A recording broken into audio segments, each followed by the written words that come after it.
What's good, y'all? It's Noble. Welcome back to the Team PG channel. Today I'm going to be showing you how to achieve bounce in your beats, and not only your beats but also your samples. I'm going to deconstruct this sample I made first that has a lot of bounce, and then we'll go into making the drums, and I'll explain my process behind both. So my goal by the end of the video is that y'all will have a better idea of how to achieve bounce in your beats. But yeah, man, without further ado, let's go straight into the video. So before I deconstruct it, this is what the final sample sounds like.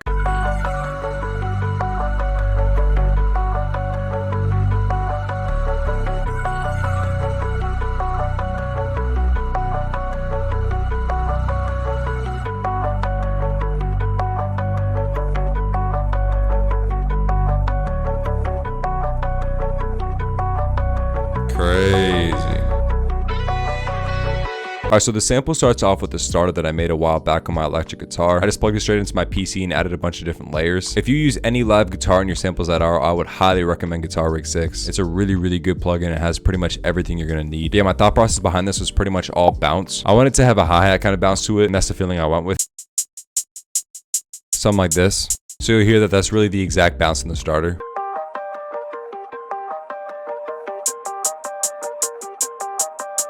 For effects, the most important thing I'm trying to achieve here is a tail. Basically means when I cut off the starter, I want it to keep playing in terms of reverb and delay. So that way there's no sharp, harsh cutoffs. Delay, I'm just using Fruity Delay. And the Creamy Snowflakes in Guitar Rig 6 is doing a lot of the work for the reverb. It may seem like the mix is down a lot, but I promise this preset is really heavy, so you don't need a lot in the mix.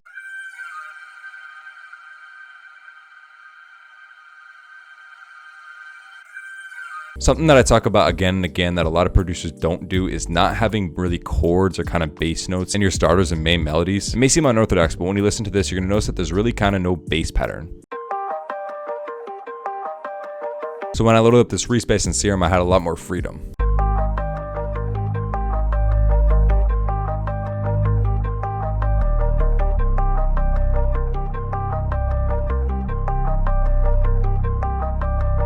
Next thing I grabbed was a vocal from my upcoming AURORA one-shot kit. After I pitched it up to match, I duplicated it and reversed it. So that way, even though there's a lot of reverb, there's really no kind of harsh cutoff at all because it reverses into itself. And this is responsible for the majority of the ambiance in this loop.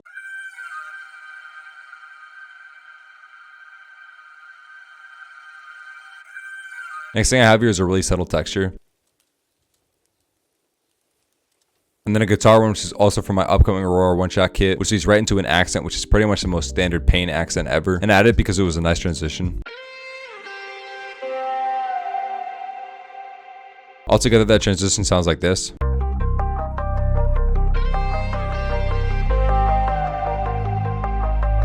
So from here, I just added some sketches out in the master, a BK Master Deck Classic, and a soft clipper, and I just pitched it down and stemmed it all out and exported it. So hopefully that helped with bouncing your samples, and now we're gonna get into the drums. Real quick, before I even start the beat or load in anything at all, I'm making sure to put a soft clipper on my master, and I'm making sure to raise the highs with an EQ, and I'm also gonna turn the subs down a very small amount to make room for the artist. You should never do that!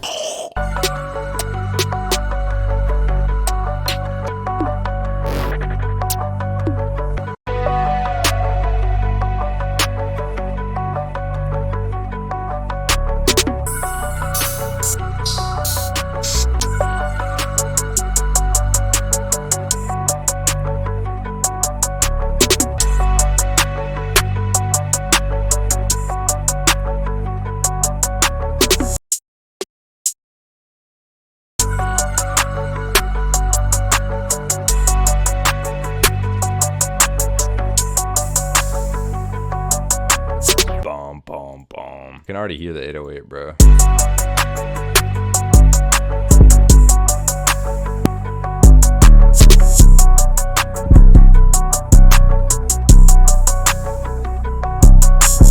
So as I just saw, I just cooked up a beat with the sample using a lot of bounce techniques, and you could kind of see what I was doing as I was doing it, but I'm explaining a lot of my techniques here. Something that's really important is that I'm using a lot of snares. I feel like they really add a lot of bounce, and they can kind of offset what the 808 is doing, like a call and response type of thing. I made sure to let the 808 mirror what the sample was doing with the bass notes right here, and I cut out pretty much every sound except the hi-hat and the stutter snare to really let this 808 pattern shine here.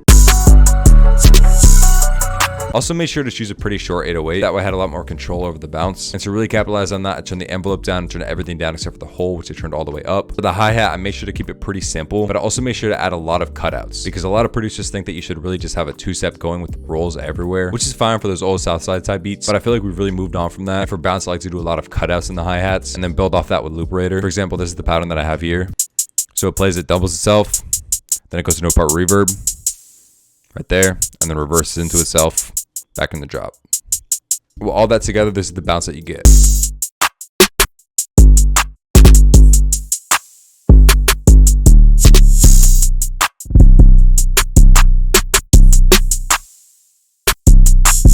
As for shortcuts, really the only thing you have to worry about this roll here and here. And what you do is you make a note, you select it, and you press Alt U, and it brings up this chopper, which you just saw me use. And really all you need to do is mess with this knob right here.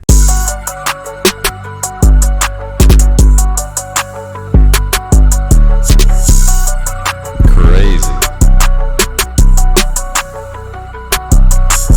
That's going to be about it for the video, y'all. Hope you enjoyed. I hope that by now you've learned at least one thing on how to improve your bounce, whether you're a sample maker or a drum producer or both. Also, this beat is not fully mixed yet, so please, I don't want anybody on my neck in the comments talking about, oh, this beat doesn't sound perfect, the lows is too high, the highs is too low. Don't worry about it, I'm going to get it mixed. The point of this video is the bounce. I did do a drum mixing tutorial about a week ago, so if you want to go check that out, then go ahead. Make sure you go cop Cadence, first link in the description, and also cop High Class, which will be linked right below that. Code Noble22 for 10% off those kits and any other kits on the PG website. Make sure y'all get ready for my Aurora one-shot kit dropping soon. Yeah, let me know down in the comments if you like this video and what you want to see next, and I'm out of here. Peace.